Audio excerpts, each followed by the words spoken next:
प्रणाम। जय सिया राम। मैं आचार्य राजेश श्री राम जन्मभूमि अयोध्या से। प्रिय दर्शकों, मान सम्मान, उच्च पद प्रतिष्ठा, सरकारी नौकरी, आत्मा, पिता, उत्तम स्वास्थ्य आदि के कारक ग्रह सूर्यदेव 14 मई की सायंकाल 5:55 पर अपनी वर्तमान राशि मेष राशि, जो उनकी उच्च राशि है, उसको छोड़ करके अपनी शत्रु राशि वृषभ राशि पर गोचर कर जाएंगे, जहां पर वो 15 जून की सायंकाल तक विराजमान रहेंगे।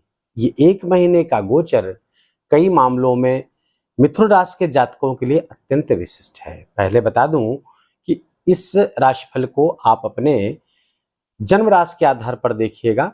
यदि आपको अपनी जन्म राशि नहीं पता है तो अपने प्रचलित नाम के आधार पर भी इस वीडियो को देखकर लाभ उठा सकते हैं। मिथुन राशि के जातकों के लिए सूर्य का ये गोचर पराक्रम स्थान के स्वामी का द्वादश स्थान पर गोचर होगा। यहां पर विशिष्टता यह है कि 2 केंद्रों के स्वामी होकर के देव गुरु बृहस्पति 1 मई को ही आपके द्वादश स्थान पर गोचर करने लगे हैं। तीसरी अत्यंत महत्वपूर्ण विशिष्टता यह है कि 19 मई को शुक्राचार्य, जो आपकी कुंडली के लिए पंचमेश हैं और द्वादशेश हैं, वहीं पर गोचर करने लगेंगे। फलतः सूर्य के साथ गुरु और शुक्र की युति बन जाएगी। कई मामलों में अच्छा है तो कई मामलों में बहुत ही सावधानी बरतने की आवश्यकता है। इस पर चर्चा करते हैं। देखिए, पराक्रम स्थान के स्वामी जब द्वादश जाएंगे तो पराक्रम भंग योग बनेगा। जीवन में आलस्य आएगा, कार्यों में उतनी सफलता शायद न प्राप्त हो, निरर्थक यात्राएं करनी पड़ सकती हैं, जिसके कारण से मन विचलित होगा। भाई बहनों पर, अपने एंगर सिबलिंग्स पे कुछ अत्यधिक व्यय करने पड़ सकते हैं, या फिर आपके स्वयं के व्यय बहुत बढ़े चढ़े रहे, जिससे थोड़ी सी धन क्षेत्र में असहजता की स्थिति का सामना आपको करना पड़ सकता है। सूर्यदेव आपके 6ठे स्थान को भी देख रहे हैं। फलतः रोग ऋण शत्रु पर आपको विजय दिलाएंगे। रोग पर, ऋण पर और शत्रु पर आप विजय प्राप्त करेंगे, लेकिन व्ययाधिक अर्थात खर्चे बढ़े चढ़े रहेंगे। हो सकता है वो खर्चे आपके अपने ऋण मुक्ति में, ऋण को समाप्त करने में लगा दें, या कोई कोर्ट कचहरी में कोई मुकदमा है उसमें आपके खर्चे ज्यादा हो सकते हैं। कोई समझौता आदि में हो सकता है, पैसे आपको ज्यादा देने पड़ सकते हैं, लेकिन उससे मुक्ति मिलेगी। रोग ऋण और शत्रुओं पर आप हावी हो जाएंगे, उनसे मुक्ति का मार्ग प्रशस्त होगा इस गोचर के दौरान। सूर्य चूंकि पराक्रम स्थान के स्वामी होकर के द्वादश जाएंगे, तो यहाँ पर थोड़ा आंख की भी समस्या आपको हो सकती है। पैरों में घुटने या घुटने के नीचे के हिस्से में कुछ परेशानी, आंख में समस्या आपको हो सकती है, दर्द हो सकता है, चिकित्सकों के पास आपको जाना पड़ सकता है, दवाइयां लेनी पड़ सकती हैं।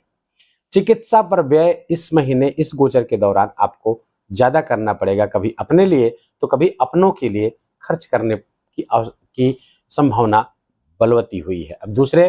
अब यही सूर्य चूंकि दशमेश गुरु के साथ बैठे हुए हैं, तो फलतः कार्य क्षेत्र में भी समस्या, ट्रांसफर के भी योग बने हुए हैं। आपका जाने का मन नहीं होगा, लेकिन फिर भी आपको ट्रांसफर के कारण जाना पड़ सकता है। मन नहीं लगेगा, लेकिन जाना पड़ेगा। जीवन साथी के स्वास्थ्य का भी ध्यान रखना पड़ सकता है। जीवन साथी से दूर रहना पड़ सकता है, या जीवन साथी ही आपसे दूर जाए। कार्य के सिलसिले में या किसी और चीजों में थोड़ी सी डिस्टेंस इस गोचर के दौरान आपको महसूस करनी पड़ेगी। जीवन साथी के स्वास्थ्य का भी आपको विशेष ख्याल रखने की आवश्यकता है।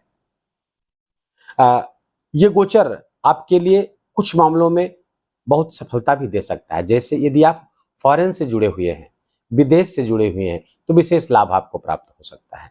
यदि आप मल्टीनेशनल एमएनसीज में काम करते हैं, फॉरेन एमएनसीज में काम करते हैं, तो वहां पर लाभ हो सकता है। एक्सपोर्ट इंपोर्ट का लाभ कराते हुए दिख रहे हैं। अगर विदेश से जुड़े हुए हैं या घर से बहुत दूर जाकर के आप काम करते हैं, वहां से भी आपको लाभ प्राप्त होता हुआ दिख रहा है। अब शुक्र के साथ जब सूर्य की युति यहाँ पर बनेगी, तो थोड़ा सा चरित्र में विचलन हो सकता है। यहाँ पर कामुकता पर आपको अपने नियंत्रण रखने की आवश्यकता 19 मई के बाद पड़ेगी। तो थोड़ा सा यहाँ पर सावधानी बरतेंगे तो ये गोचर आसानी से और सहजता से आपका गुजर सकता है। सूर्य की यहाँ पर रोहिणी और मृगशिरा नक्षत्र पर भी गोचर करेंगे, जिसके कारण से भी थोड़ी सी इसकी संभावना प्रबल हो रही है। इसकी शैया सुख में विविधता की तलाश करेंगे, इसलिए आप उसको उस पर नियंत्रण रखने की आवश्यकता है, अन्यथा खर्चे बढ़ेंगे, नए विवाद भी जन्म ले सकते हैं। वाणी का बहुत सहजता से प्रयोग करें, मधुर प्रयोग करें। अपने खर्चों पर थोड़ा सा नियंत्रण रखने की आवश्यकता है। देखिए, जो आवश्यक आवश्यकताएं हैं वहीं पर खर्च करें। जीवन को अपने नियमित बनाने का प्रयास करें। जीवन सूर्य अनुशासन चाहता है, तो अनुशासित रहें। अपने विचारों पर भी अनुशासन रखें, अपने कर्मों पर भी अनुशासन रखेंगे तो ये गोचर आपके लिए सुखमय हो सकता है, अन्यथा कुछ परेशानियां जरूर आएंगी। उससे निवृत्ति के लिए जो परेशानियां आएंगी उससे बचने का मैं उपाय आपको बता दूं। पहला तो आप ये काम करें, पिताजी के स्वास्थ्य का भी ख्याल रखना है इसमें, क्योंकि दशमेश द्वादश जा रहे हैं। पिताजी के स्वास्थ्य, अपने उच्च अधिकारियों से विवाद बिल्कुल मन मोल लें, क्योंकि वो परेशानी कारक हो सकते हैं। जो आपके उच्चाधिकारी हैं उनसे कोई लड़ाई झगड़ा या कोई भी इगोइस्ट लैंग्वेज का आप इस्तेमाल न करें, क्योंकि वो आपके लिए खतरा पैदा करेगी। नौकरी के क्षेत्र में समस्या पैदा करने वाला ये गोचर होगा। आपको थोड़ा सा मान सम्मान में भी कभी कभी खतरा महसूस करेंगे, इज्जत की कमी महसूस करेंगे। आप जैसा मान सम्मान लोगों से एक्सपेक्ट करते वो भी नहीं मिलेगा। इससे बचने के उपाय क्या करेंगे? इससे बचने के उपाय, एक सर्वोत्तम उपाय यही है कि आदित्य हृदय स्तोत्र का पाठ करें।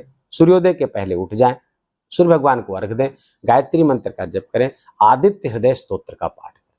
या आदित्य हृदय स्तोत्र का पाठ न कर सके तो सूर्य गायत्री मंत्र जपने के बाद सूर्य गायत्री मंत्र का 108 बार जाप करें। सूर्य गायत्री मंत्र गूगल करेंगे मिल जाएगा।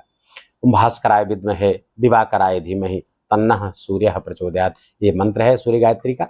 इसको जप करेंगे तो आपको आने वाली समस्याओं से इस गोचर के दौरान जो संभावित हैं उससे बिल्कुल आपको निजात मिल जाएगा। वीडियो को यहीं समाप्त करेंगे। वीडियो आपको अच्छा लगा हो, आपके काम का लगा हो तो फिर इस वीडियो को लाइक करिएगा। कमेंट में बहुत प्रेम से जय सिया राम लिखिएगा। चैनल पर नए हैं या अभी तक इसको सब्सक्राइब नहीं किया है, इसको कृपा करके सब्सक्राइब कर लीजिए, बेल आइकन की घंटी दबा लीजिए। शीघ्र ही हाजिर होते हैं आपके समक्ष एक नया विषय, नई वीडियो को लेकर के। तब तक अपना खूब ख्याल रखिए, माता पिता की खूब सेवा करिए, उनका आशीर्वाद लीजिए। जय जय सिया राम।